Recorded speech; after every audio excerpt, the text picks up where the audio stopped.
nos versículos seguintes. Marcos 13, versículos 1 a 13. Quando Jesus estava saindo do templo, um dos seus discípulos lhe disse: Mestre, que pedras, que construções! Jesus respondeu: Você está vendo estas grandes construções? Não ficará aqui pedra sobre pedra que não seja derrubada. Jesus estava sentado no Monte das Oliveiras, diante do templo, e quando Pedro, Tiago, João e André lhe perguntaram em particular: Diga-nos quando essas coisas vão acontecer, e que sinal haverá quando todas elas estiverem para se cumprir? Então Jesus começou a dizer-lhes: Tenham cuidado para que ninguém os engane. Muitos virão em meu nome dizendo: Sou eu, e enganarão a muitos. Quando vocês ouvirem falar de guerras e rumores de guerras, não se assustem. É necessário que isso aconteça, mas ainda não é o fim, porque nação se levantará contra nação e reino contra reino. Haverá terremotos em vários lugares e também fomes. Essas coisas são o princípio das dores. Estejam de sobreaviso, porque as pessoas os entregarão aos tribunais e às sinagogas. Vocês serão açoitados e, por minha causa, serão levados à presença de governadores e reis para lhes servir de testemunho. Mas é necessário que primeiro o evangelho seja pregado a todas as nações. Quando, pois, levarem vocês para os entregar, não se preocupem com o que irão dizer, mas digam o que lhes for concedido naquela hora, porque não são vocês que estão falando, mas o Espírito Santo. Um irmão entregará à morte outro irmão, e o pai entregará o filho. Haverá filhos que se levantarão contra os seus pais e os matarão. Todos odiarão vocês por causa do meu nome. Aquele, porém, que ficar firme até o fim, esse será salvo. Oremos. Pai amado e bendito, quão solene é a tua palavra, Deus. Palavra que fala de vida e morte, vida eterna e morte eterna. Senhor, perdoa-nos os pecados, e como cantamos essa noite, que possamos renovar a nossa esperança, pois tudo nessa vida há de passar, todo que nos angustia o coração, as preocupações, as ansiedades, tudo isso há de passar, mas estaremos para sempre na presença do Senhor, e essa é a nossa esperança, cantando, adorando ao Senhor na tua presença. Senhor, fortalece essa esperança em nossos corações nessa noite e abre o nosso entendimento para entendermos essa porção da tua palavra que fala de um assunto que gera tantas dúvidas, mas é um assunto tão importante, o fim dos tempos, a esperança que devemos ter e o cuidado que devemos ter com as nossas vidas. Abençoa-nos nessa noite, ministra os corações do teu povo, no poder do teu Espírito, para a tua honra e glória, em nome de Jesus. Amém. Os irmãos podem sentar. Como falei semana passada, eu preguei nessa porção que li agora, e falei do triplo C. Não é curte, compartilhe e comente, né? Tem um comentarista político que usa essa expressão, o triplo C, curte, compartilhe e comente. Não é isso, mas eu falei sobre cuidado, coragem e confiança. Jesus começa a falar sobre isso a partir da pergunta de seus discípulos, que ficaram maravilhados com o templo em Jerusalém, que era um templo belíssimo, e olharam aquilo, ficaram maravilhados, e falaram para Jesus: que pedras, que construções, e no versículo 3 ele responde: você está vendo essas grandes construções? Não ficará aqui pedra sobre pedra que não seja derrubada. E é no versículo 4, Pedro, Tiago, João e André, dos grupos dos mais próximos ali a Jesus, fazem uma pergunta que basicamente aponta para duas questões. Versículo 4, diga-nos quando essas coisas vão acontecer e que sinal haverá quando todas elas estiverem para se cumprir. Ou seja, quando será o fim de todas as coisas e como será, quando vai acontecer e qual o sinal que nos vai deixar claro que o fim está próximo, que estamos às portas da consumação de todas as coisas. E Jesus começa dizendo, como vimos semana passada, primeiro para termos cuidado. Talvez alguém esperasse que Jesus desse um cronograma do fim do mundo, desse uma lista detalhada do que vai acontecer às portas do seu retorno, mas Jesus fala o quê? Cuidado para que ninguém engane. Certamente o Senhor já sabia que esse é um assunto que gera muita curiosidade e gera também muito engano, irmãos. Então, cuidado. Primeira coisa, ao pensar em escatologia, que é o estudo da consumação de todas as coisas, tenha cuidado para não ser enganado, pois o próprio Senhor Jesus disse que muitos virão dizendo ser ele. Depois Jesus falou que os seus discípulos seriam entregues nas sinagogas, que pais matariam filhos, que filhos entregariam, o pai entregaria o filho, filhos se levantarão contra os seus pais. Então ele nos mostra que devemos ter coragem para pregar o evangelho, coragem para permanecer firme, mesmo em meio à perseguição. Não vivemos ainda em nosso país uma perseguição clara ou direta contra a nossa fé cristã, embora existam investidas claras contra a fé cristã, mas em alguns países, pessoas, ao se declararem cristãos, são presos, são isolados de suas famílias, são até mortos. E Jesus já prevê isso também, fala então que devemos ter coragem, irmãos. Tenha coragem de ser um cristão. Talvez no seu grupo de amigos, de familiares, de vizinhos, talvez na sua universidade, na sua escola, muitas pessoas se digam cristãos, porque hoje em dia todo mundo fala que é evangélico, muita gente fala que vai à igreja, muita gente fala que tem fé em Deus, muita gente fala que está caminhando com Jesus. Até uma atriz conhecida fala como é que é, o papai lá do céu, papai que está no céu, usa uma expressão assim. Todo mundo diz que conhece a Deus, mas... Oi? O cara lá, isso, lembra? Obrigado, Marquinhos. O cara lá de cima, olha que forma de se referir a Deus, mas todo mundo diz que tem fé, mas na hora da perseguição, muitas vezes que a fé é posta à prova. Então, talvez a pessoa fale que é cristã, fale que é evangélica, faz tudo contrário à palavra de Deus, e você vai ter coragem de falar, não é isso que a Bíblia ensina, eu quero seguir aquilo que o Senhor nos diz. Então, cuidado, coragem e confiança. Jesus fala que na hora que eles fossem entregues, o Espírito Santo os capacitaria a falar. Então tenha coragem e confie que Deus guarda os seus. A partir do versículo 14, vamos ver agora, Jesus fala de outras questões ainda sobre esse tema, que ocupa todo o capítulo 13. A escatologia, a consumação de todas as coisas. Como vai acontecer isso? Como será? Como podemos saber que chegou a hora do fim, que chegou a hora marcada? Eu não sei você, mas eu tenho usado muito o celular como despertador. Isso é um perigo de manhã, porque você pode acordar e desligar o despertador e já ser tentado a entrar nas redes sociais. Eu já deixo a internet desligada para não ser tentado a isso, mas salvo esse cuidado, você pode usar, e aí quando desperta, você sabe que tem que tomar um remédio, sabe que tem que fazer alguma coisa, sabe que tem que fazer contato com alguém. Quando vai ser o despertador de Deus para o fim de todas as coisas, para a consumação, para o fim? Como perguntaram os discípulos, como e quando? Quando será e como saberemos que estamos às portas do fim do mundo? Depois desse breve resumo que fiz na mensagem anterior, vamos entrar a partir do versículo 14. Jesus primeiro fala da grande tribulação. Olha o que ele diz, verso 14. Quando vocês virem o abominável da desolação, situado onde não deve estar, quem lê, entenda. Então, os que estiverem na Judéia, fujam para os montes. O que Jesus está falando?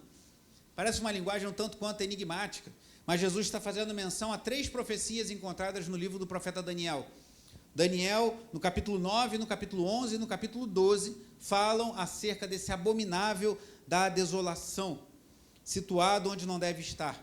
E aqui há um aspecto interessante, irmãos, porque a profecia bíblica, às vezes a gente espera que quando a Bíblia fala de uma profecia, aquilo aconteça uma vez exatamente do jeito que está ali. Mas a profecia bíblica, às vezes, ela tem múltiplos cumprimentos. Cumpre-se uma vez, e aquela mesma profecia cumpre-se novamente, e às vezes ainda está para cumprir-se. Esse relato de Daniel, nos capítulos 9, 11 e 12, possivelmente é uma profecia sobre o que aconteceu no ano 168 a.C., quase 200 anos antes de Cristo chegar. Um homem chamado Antíoco Epifânio foi a Jerusalém e contam os historiadores que ele sacrificou um porco no lugar santíssimo no templo, uma extrema ofensa à fé judaica. Isso ainda naqueles 400 anos entre os últimos profetas de Malaquias e a vinda de João Batista anunciando a vinda do Senhor Jesus. Então, possivelmente, essa profecia se cumpriu lá em 168 a.C., com Antíoco Epifânio provocando esse abominável da desolação lá no templo em Jerusalém, mas cremos que ela se cumpriu também em 70 depois de Cristo, quando o templo, já restaurado, já ampliado, foi destruído pelo Império Romano. E cremos ainda que algumas coisas que Jesus está dizendo aqui ainda vão se cumprir. Então, uma profecia tripla, algo que aconteceu no passado, antes de Jesus, algo que aconteceu depois de Jesus, no ano 70, mas muito antes da gente, e algo que ainda vai acontecer no futuro.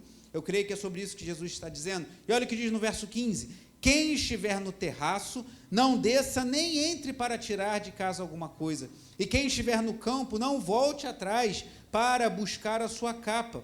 Ai das que estiverem grávidas e das que amamentarem naqueles dias. Orem para que isso não aconteça no inverno, porque aqueles dias serão de tamanha tribulação, como nunca houve, desde o princípio do mundo, criado por Deus até agora, e nunca jamais haverá.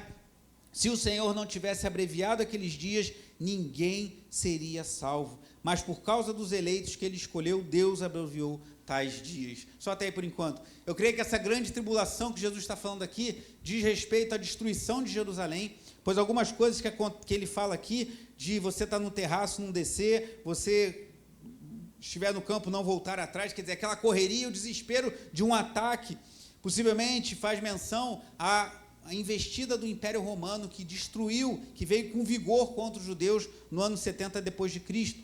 Um historiador chamado Eusébio diz que os cristãos fugiam para a montanha, na região de Pela, nessa época em que houve uma grande perseguição aos cristãos, e possivelmente aqui também, nesse período de perseguição aos judeus. Então Jesus está falando, olha, vai acontecer isso tudo vai acontecer, mas Jesus também aqui, possivelmente, como eu falei, uma profecia, ela às vezes se cumpre mais de uma vez, está falando da grande tribulação antes do fim do mundo, pois ele disse que será tamanha como não houve desde o princípio do mundo e nunca jamais haverá. Então, irmãos, eu não creio, alguns creem que as coisas vão melhorar, e nós devemos orar por isso, amém? Ore pelo nosso país, ore para que Deus nos dê governantes justos, ore para que haja paz nas ruas. Fizemos isso há pouco e devemos continuar fazendo.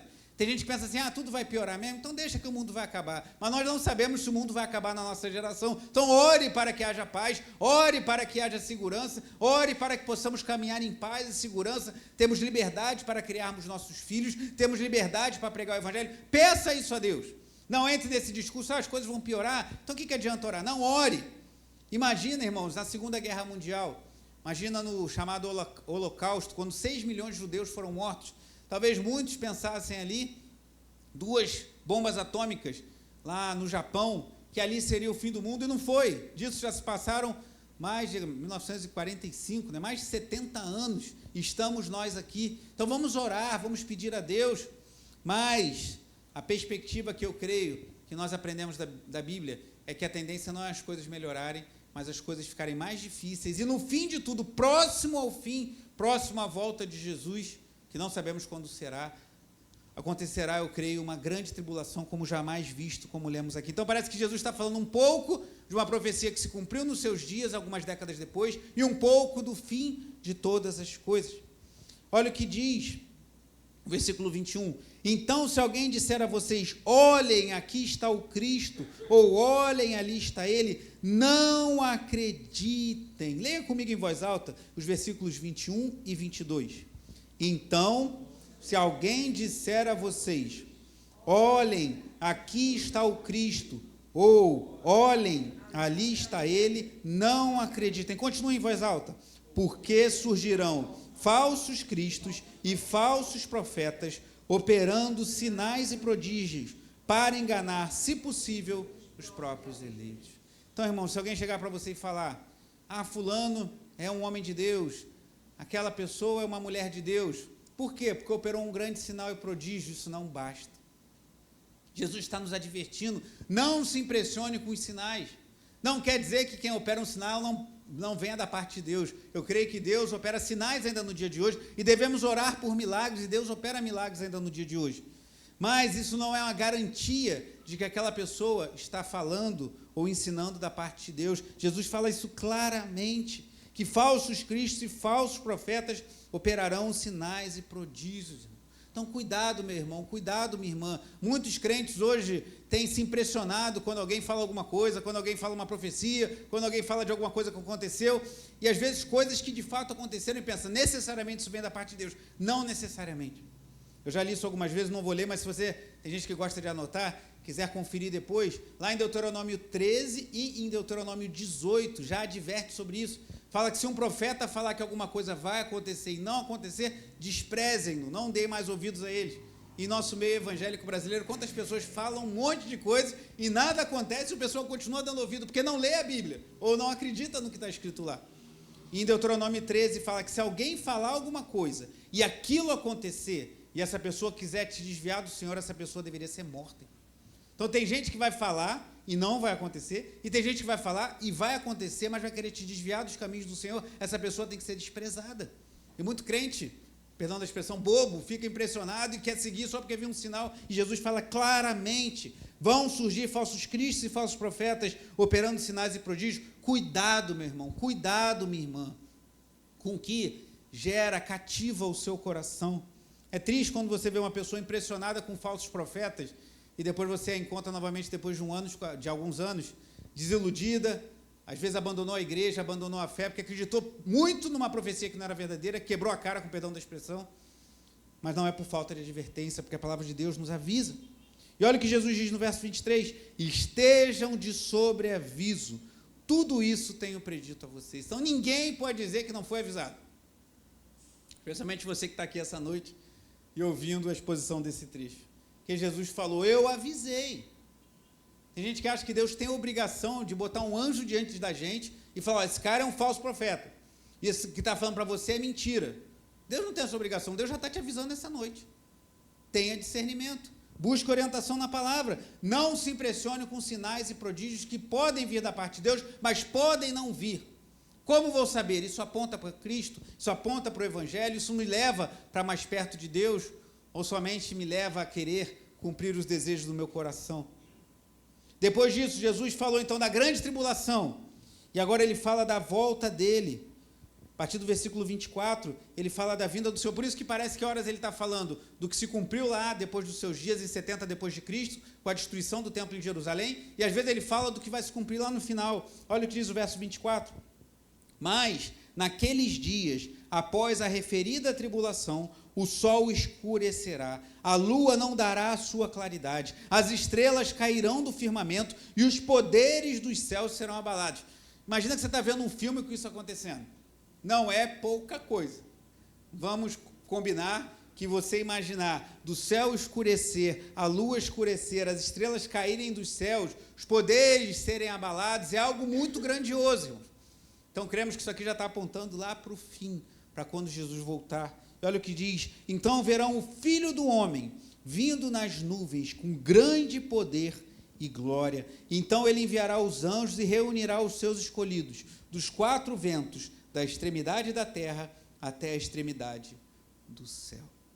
Jesus veio, como celebramos ano após ano no período do Natal, de forma humilde, nasceu numa família humilde, nasceu numa estrebaria, foi colocado numa manjedoura, nasceu como um bebê, carente de cuidados ali, de ser cuidado pelos seus pais, nasceu numa situação de grande humildade, entrou em Jerusalém montado num jumento, passou pela crucificação, foi açoitado, foi cuspido, foi morto.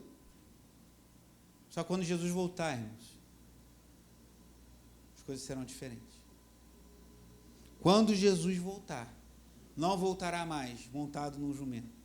Quando Jesus voltar, não virá como um bebê indefeso. Quando Jesus voltar, não voltará de forma singela, mas voltará, como lemos aqui, com grande poder e glória vindo nas nuvens. Essa é a nossa esperança. E nesse dia, aqueles que rejeitaram a Cristo, nesse dia, aqueles que recusaram a palavra da salvação, verão o Senhor vindo e experimentarão da condenação eterna. Como eu tenho falado, esse ano é um ano que a gente quer falar muito sobre evangelização. Conversava ontem, a minha sogra é uma evangelista. Eu conversava ao telefone com a Regina, que ela falou que encontrou uma pessoa e estava falando de Jesus para ela e falou do amor de Deus, falou da graça, da misericórdia de Deus, mas também falou do juízo de Deus, falou do risco de viver longe de Deus. Nós precisamos contar toda a história, irmãos. Por isso que eu não curto muito aquele evangelismo de abraço grátis. Quando eu trabalhei com jovens, a gente via muito isso, a pessoa com uma placa escrito assim, abraço grátis. Eu vi isso nas Olimpíadas, quando a gente evangelizava, um outro grupo fazendo isso. E aí as pessoas iam passando, abraço grátis, vem cá, me dá um abraço, ai que legal, poxa, muito bom, Deus te abençoe, Jesus te ama e tchau. Isso é legalzinho, é bonitinho, mas isso não é evangelização. Uma vez um irmão falou, tem uma passarela ali que a gente vai botar um monte de corações vermelhos, para falar do amor de Deus, e a pessoa vai passar e vai ver um monte de corações. Isso é bonitinho, gente, mas isso não é evangelização bíblica. A evangelização bíblica tem que falar do amor de Deus, da graça, da misericórdia do Senhor, mas também do juízo de Deus, que aqueles que o rejeitarem, quando Jesus vier com grande poder e glória, irão para o inferno. Aqueles, isso eu falo com temor, porque eu sou pecador igual você. Então, falo para você e falo para mim. Aqueles que se esbanjarem nos seus pecados, aqueles que viverem uma vida longe de Deus, quando Jesus voltar, se estiverem vivos ainda, serão condenados, irmãos. Apocalipse fala sobre isso. Vá comigo, eu nem citei esse texto, mas é Apocalipse 22. Isso é muito sério, irmãos.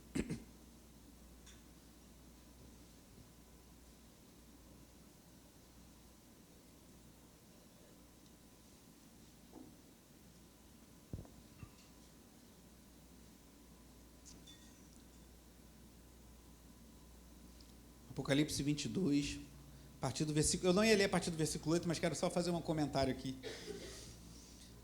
Versículo 8 e 9 diz assim, Apocalipse 22. Eu, João, sou quem ouviu e viu estas coisas. E depois de ter ouvido e visto, prostrei-me diante dos pés do anjo que me mostrou essas coisas para adorá-lo. João estava disposto a adorar um anjo. João, o evangelista que andou com Jesus, que deitava a cabeça no peito de Jesus, que viu Jesus ressurreto, que escreveu o Apocalipse. Você vê, irmãos, a Bíblia mostra o tempo todo que grandes homens de Deus e mulheres de Deus são passíveis de erros também. João quis adorar o anjo. O que o anjo fez? Versículo 9. Mas ele me disse, não faça isso.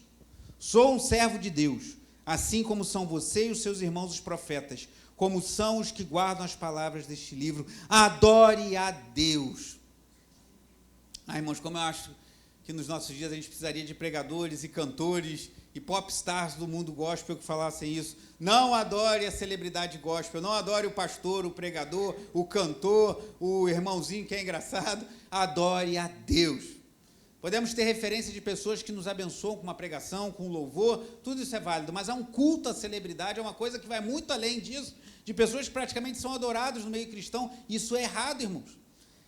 Devemos fazer como esse anjo, adore a Deus. Mas eu queria chamar a atenção para o versículo 10 em diante, que diz, disse-me ainda, não cele as palavras da profecia deste livro, porque o tempo está próximo. E olha o que diz o verso 11, continue o injusto a fazer injustiça, e continue o imundo a ser imundo. O justo continue na prática da justiça, e o santo continue a santificar-se. Eis que venho sem demora, e comigo está a recompensa, que tenho para cada um segundo as suas obras. Eu sou o alfa e o ômega, o primeiro e o último, o princípio e o fim. Há pessoas que são injustas, que continuarão na sua injustiça. Há pessoas que agem de forma imunda, que continuarão na sua imundícia. Mas nós que estamos buscando uma vida justa e devemos fazê-lo, e buscando nos santificar, devemos continuar nisso, pois Jesus vem sem demora. E comigo está a recompensa, ele diz, que tenho para cada um segundo as suas obras. Voltando lá para Marcos 13. Então Jesus disse, ele vai vir com grande poder e glória. Ó, quão glorioso vai ser esse dia, irmãos, se estivermos vivos quando Jesus voltar. A gente vê o céu se abrindo, Jesus vindo com grande poder e glória, e nós, se estivermos vivos, vamos subir, encontrar com Ele nos ares, e estaremos para sempre com o Senhor. Eu não creio na doutrina muito recente, e que eu entendo que não é muito correta biblicamente, do arrebatamento secreto. Que a Bíblia fala que nos encontraremos com o Senhor nos ares, mas não diz que isso é secreto. E nem diz que isso vai acontecer e depois Jesus vai voltar, mas eu creio que vai acontecer tudo ao mesmo tempo. Jesus vai voltar, nós crentes que estivermos vivos vamos ser arrebatados, não secretamente, diante de todos, vai ser uma coisa instantânea, encontraremos com Jesus nos ares, vindo com aqueles que já estão com Ele, que foram salvos no Senhor, e os ímpios ficarão aqui, serão condenados, e já automaticamente entraremos em novos céus e nova terra, e estaremos para sempre na presença do Senhor. E se morrermos antes de Jesus voltar, estaremos lá no céu adorando, como os santos que lá já estão, até que Jesus volte, e nós estaremos todos juntos para sempre, adorando ao Senhor. Voltando a Marcos 13, versículo 27, nós lemos, ele vai reunir os seus escolhidos dos 4 ventos dos céus. Então, primeira coisa, haverá uma grande tribulação. Como já houve, parcialmente, mas será algo muito pesado, possivelmente próximo à volta de Jesus. Mas Jesus vai voltar, isso é certo. E quando ele voltar, vai reunir os seus escolhidos, os seus anjos, dos 4 ventos, da extremidade da terra até a extremidade do céu. Estaremos para sempre com o Senhor. Essa tem que ser a nossa esperança, irmãos. Eu sei que amanhã temos que pagar a conta de luz, pagar o IPTU, trabalhar, ir no mercado, cuidar da nossa família, cuidar da nossa casa, fazer comida, arrumar a casa, temos muitas demandas, mas não perca de vista o mais importante. Jesus vai voltar e estaremos para sempre com Ele, amém? Mas Jesus aqui fala 2 coisas que são muito interessantes, pois algumas pessoas pensam, então Jesus vai voltar, ele fala de tribulação, de sinais, então vamos programar, vamos descobrir quando vai ser a volta de Jesus. Olha o que diz o verso 28. Aprendam, pois, a parábola da figueira. Quando os seus ramos se renovam e as folhas brotam, vocês sabem que o verão está próximo. Assim também vocês, quando virem acontecer essas coisas, saibam que está próximo às portas. Em verdade, lhes digo que não passará esta geração sem que tudo isto aconteça. Passará o céu e a terra, porém as minhas palavras não passarão. Jesus fala para a gente observar os sinais. Para a gente observar, assim como uma figueira, né?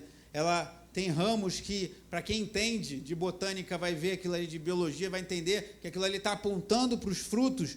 Vejam os sinais que apontam para a volta de Jesus, esses sinais que vimos antes, pais contra filhos, nações contra nações, fomes, epidemias, são sinais que apontam que estamos caminhando para o fim. Jesus fala algo curioso aqui no versículo 30, que ele fala, em verdade eu lhes digo que não passará esta geração sem que tudo isso aconteça.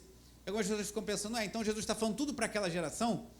Alguns que entendem assim, há uma linha teológica na escatologia chamada de preterismo, que eles creem que tudo que Jesus falou aqui já se cumpriu lá no 1º século.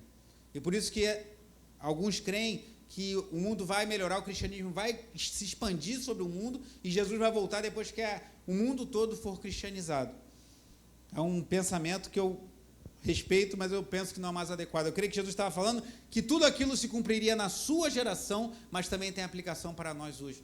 Porque muito do que está aqui se cumpriu na destruição de Jerusalém, mas muito do que está aqui, como vimos há pouco, eu creio que ainda vai se cumprir. Então ele fala, observe. Então será que essa guerra em Israel, tem gente já falando em 3ª Guerra Mundial, tu já ouviu uma pessoa falando, a 2ª Guerra Mundial começou assim com conflitos regionais pequenos, assim como começou a guerra da Ucrânia agora contra a Rússia algum tempo atrás, e agora essa guerra lá de Israel, e as coisas acontecendo, daqui a pouco vai estourar uma 3ª Guerra Mundial, e se estourar, será esse um sinal certo de que Jesus vai voltar? Não sabemos. São sinais que podem estar sinalizando, mostrando, um sinal aponta para alguma coisa, igual uma placa de trânsito, ela aponta, está escrito ali, Rio das Pedras em frente, você sabe que está apontando, o Rio das Pedras está lá na frente, mas a placa está aqui, o sinal aponta para alguma coisa, pode ser um sinal, sim, e devemos estar atentos aos sinais, mas olha o que Jesus diz na sequência, versículo 32, mas a respeito daquele dia ou da hora, ninguém sabe, nem os anjos no céu, nem o Filho, senão o Pai. Então talvez você fique assim, meu Deus, então é para observar os sinais, porque guerra, rumores de guerra, epidemias, pandemias, pais contra filhos, tudo que a gente já vê no mundo há muitos anos, podem ser sinais que Jesus está voltando, ok, então vamos marcar a volta de Jesus? Não, quem fizer isso está errado, porque ele mesmo fala que ninguém sabe, nem os anjos do céu, nem o Filho, senão o Pai. Então o que nos resta, irmãos? Se a gente não tem como marcar uma agenda do fim do mundo, mas devemos observar os sinais, se a gente não tem como cravar quando Jesus vai voltar, mas devemos estar atentos a coisas que podem estar apontando para o fim de todas as coisas, o que nos resta, Senhor? E aí Jesus responde essa pergunta a partir do verso 33. Estejam de sobreaviso e vigiem, porque vocês não sabem quando será o tempo. É curioso que as pessoas, quando falam de escatologia de fim dos tempos, se pegam muito a detalhes. Mas a volta de Jesus vai ser assim. Não, mas Jesus vai aparecer de tal forma. Não, mas vai ter um milênio literal que vai durar 1000 anos literais sobre a terra, e Jesus vai reinar num grande trono, e depois vai vir o fim. Alguns creem assim, eu já creio numa outra perspectiva, eu creio que a gente já está vivendo o milênio, que é o milênio espiritual, Jesus já reina, nós reinamos com ele, e quando ele vier, vai vir de uma vez por todas. E as pessoas se pegam muito a detalhes, que gera curiosidade, é o fim do mundo, como é que vai ser? Como é que vai ser os novos céus e a nova terra? Como é que vai ser? Será que a gente vai comer picanha? Não, eu creio que não, porque não vai ter morte. mas vamos nos deleitar de tudo que haverá nesse mundo à nossa disposição. Como vão ser? As pessoas se apegam muito a detalhes. Eu quero saber os detalhes do fim do mundo, mas o que a Bíblia fala constantemente, que é mais importante é nós vigiarmos, irmãos. A mensagem central sobre o fim dos tempos não são os detalhes do que vai acontecer, nem a Bíblia nos autoriza a marcar a volta de Jesus, mas o que está claro é que nós devemos vigiar. Até porque, irmãos, se nós morrermos hoje ou amanhã, o fim para nós já estará determinado. Já estaremos na presença do Senhor, adorando para sempre ou recebendo o seu juízo eternamente. Então não precisamos esperar a consumação de todas as coisas, basta morrermos. E se Jesus não voltar antes, todos nós passaremos pela morte, para que já vivenciemos o fim. Então, vigie. A mensagem central de Jesus é vigie. Você não sabe quando será o tempo. E ele conta uma parábola aqui, a partir do verso 34. É como um homem que, ausentando-se do país, deixa a sua casa, dá autoridade aos seus servos, a cada um a sua obrigação. E ao porteiro ordena que vigie. Portanto, vigiem, porque vocês não sabem quando virá o dono da casa, se à tarde ou à meia-noite, se ao cantar do galo ou pela manhã, para que, vindo ele inesperadamente, não encontre vocês dormindo. O que, porém, digo a vocês, digo a todos, vigiem. Quando falamos de fim dos tempos, há muitos termos teológicos complicados.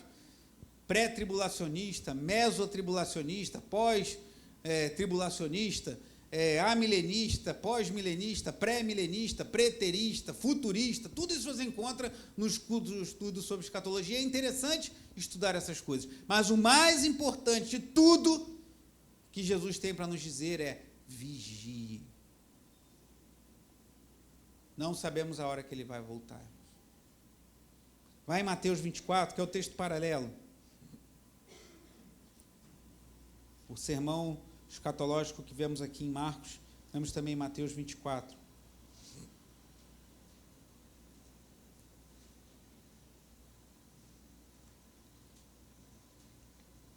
Jesus conta uma parábola muito semelhante à que vimos lá em Marcos, mas com alguns detalhes a mais. Mateus 24, a partir do versículo 45. Diz assim: quem é, pois, o servo fiel e prudente, a quem o Senhor deixou encarregado dos demais servos, para lhes dar o sustento a seu tempo? Bem-aventurado aquele servo a quem o seu Senhor, quando vier, achar fazendo assim. Em verdade lhes digo que lhe confiará todos os seus bens. Mas o que acontecerá se aquele servo, sendo mau, disser consigo mesmo: meu Senhor demora para vir, e começar a espancar os seus companheiros, e a comer e beber com os bêbados? Virá o Senhor daquele servo em dia que você não espera e em hora que você não sabe. Irá aplicar-lhe um castigo severo, condenando com os hipócritas. Ali haverá choro e ranger de dentes. Você já viu alguém falando assim? Mas há 2000 anos que falam que Jesus vai voltar. Toda hora eu ouço isso. É no louvor que fala lá da volta de Jesus, como cantamos alguns essa noite. É na pregação, é no meu colega de trabalho, que toda hora fala: Jesus vai voltar, alerta. É exatamente essa postura que Jesus denuncia aqui, ó. Meu Senhor demora-se para vir, então eu vou começar a espancar, vou beber, vou viver do jeito que eu quiser. E aí o Senhor chega em hora inesperada. Então a mensagem de Jesus é: vigiem. Não sabemos a hora, irmãos. Precisamos andar alertas. Não sabemos a hora em que Jesus vai voltar. Ainda aqui em Mateus 24, Jesus faz uma comparação muito interessante com os dias de Noé. Olha o que diz o verso 36. De novo, a mesma coisa que vimos em Marcos 13, Jesus falando que ninguém sabe a hora. Então, quando aparecer aquele profeta de YouTube dizendo que marcou a hora da volta de Jesus, bloqueie, cancele a sua assinatura nesse canal, sai fora, porque ele não tem autoridade para falar isso. Mateus 24, 36, mas a respeito daquele dia e hora, ninguém sabe, nem os anjos dos céus, nem o Filho, senão o Pai. E olha que analogia interessante que Jesus faz. Pois assim como foi nos dias de Noé, assim também será também a vinda do Filho do Homem. Pois assim como nos dias anteriores ao dilúvio, comiam e bebiam, casavam e davam-se em casamento, até o dia em que Noé entrou na arca, e não o perceberam até que veio o dilúvio e os levou a todos, assim também será a vinda do Filho do Homem. Lembre-se de Noé. Deus falou para Noé, construa uma grande arca, um grande barco. E Noé foi construindo aquilo ali por muitos anos, salvo engano, 120 anos. Gênesis, a partir do capítulo 6, nos conta essa história. E Noé foi construindo. E como viviam os homens da geração de Noé? Viviam a sua vida. É o que lemos aqui, ó. Eles comiam e bebiam, casavam-se, davam-se em casamentos, até o dia em que Noé entrou na arca. O que Jesus está falando? Quando Jesus voltar, as pessoas estarão vivendo uma vida comum. Pessoas estarão comendo e bebendo, as pessoas estarão casando e dando-se em casamento, as pessoas estarão tendo filhos, estarão sepultando entes queridos. A vida vai estar acontecendo como nos dias de Noé.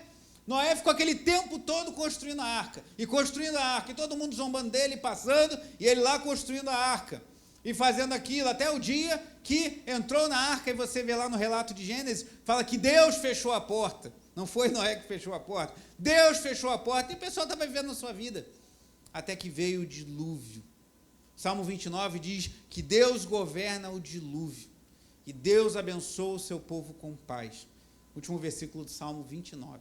Deus governa sobre os dilúvios, Deus abençoa o seu povo, Deus abençoa o povo dele com paz. Noé representava ali todo o seu povo, enquanto os ímpios estavam sendo consumidos pelas águas do dilúvio, Noé estava sendo preservado em paz dentro da arca. E assim vai ser na volta de Jesus. Não pense que vai haver uma chamada, igual quando tem grandes eventos. Nossa cidade é uma cidade vocacionada para eventos. Então vai ter um grande evento, faltam 10 dias, faltam 5 dias, ou eventos esportivos, né, competições, copas, recopas, faltam 5 dias, faltam 10 dias, não vai ter contagem regressiva.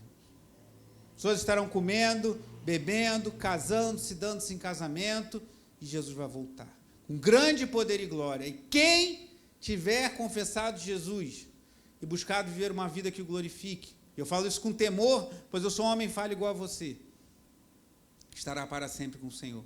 Mas quem deixar a vida levar, como diz o cantor popular, falar, ele está demorando, há 2000 anos que eu ouço essa história, Jesus vai voltar agora não, dá tempo de eu me consertar, quando eu ver que vai chegar a minha hora, eu vou para a igreja, me batizo, me acerto com Deus e vou para o céu. Talvez não dê tempo. Olha o que diz ainda, Mateus 24, versículo 40, então 2 estarão no campo, um será levado em secreto, está escrito aí?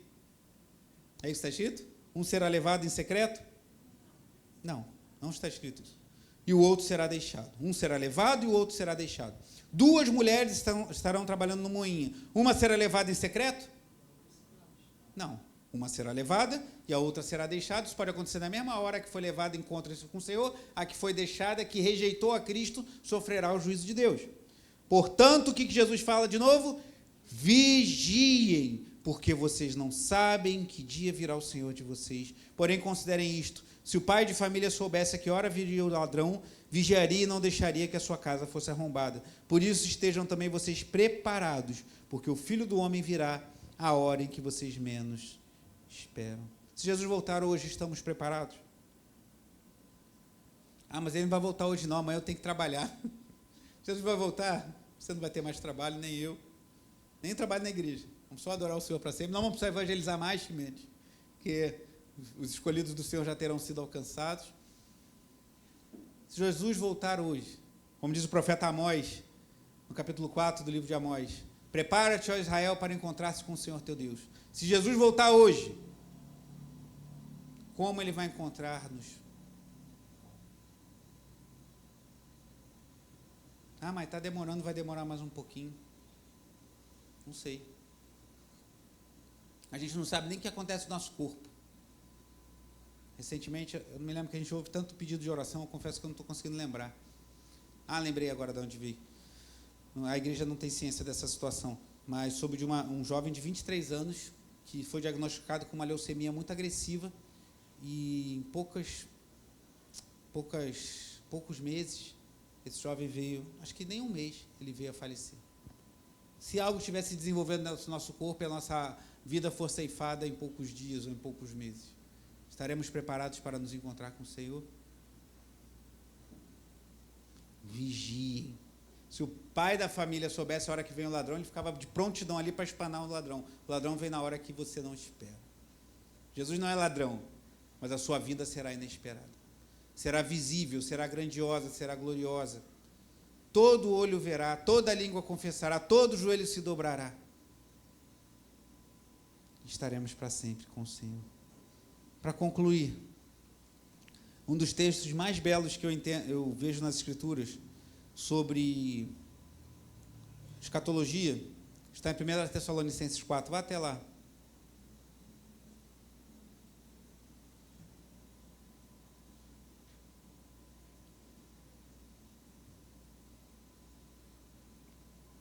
Abra em 1 Tessalonicenses 4 e olhe para mim, por gentileza. Vou explicar rapidamente o contexto aqui. Os irmãos em Tessalônica estavam ficando tristes pela morte dos seus entes queridos, ou talvez irmãos da igreja. Isso estava gerando tristeza em seus corações. E Paulo escreve de uma forma muito amorosa e pastoral para aquela igreja fiel, era uma igreja abençoada, uma igreja que era um modelo para outras igrejas.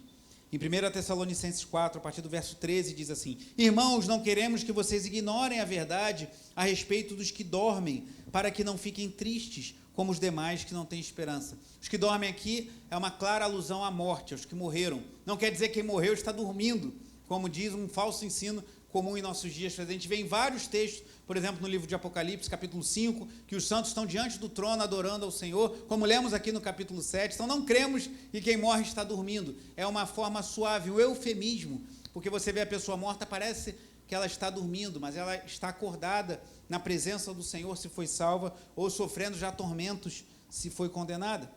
E ele fala: não fiquem tristes como os demais que não têm esperança. O crente tem que ter uma esperança diferente do não crente. Versículo 14: pois se cremos que Jesus morreu e ressuscitou, assim também Deus, mediante Jesus, trará na companhia dele os que dormem, ou seja, os que morreram. Então Jesus vai trazer os salvos quando ele voltar. E diz o verso 15: e pela palavra do Senhor ainda lhes declaramos o seguinte: nós, os vivos, os que ficarmos até a vinda do Senhor, de modo nenhum precederemos os que dormem, ou seja, os que estão mortos. Porque o Senhor mesmo, dada a sua palavra de ordem, ouvindo a voz do arcanjo e ressoada a trombeta de Deus, descerá dos céus. E os mortos em Cristo ressuscitarão primeiro. Depois nós, os vivos, os que ficarmos, seremos arrebatados juntamente com eles entre nuvens para o encontro com o Senhor nos ares. E assim estaremos para sempre com o Senhor. Essa é a palavra de Paulo.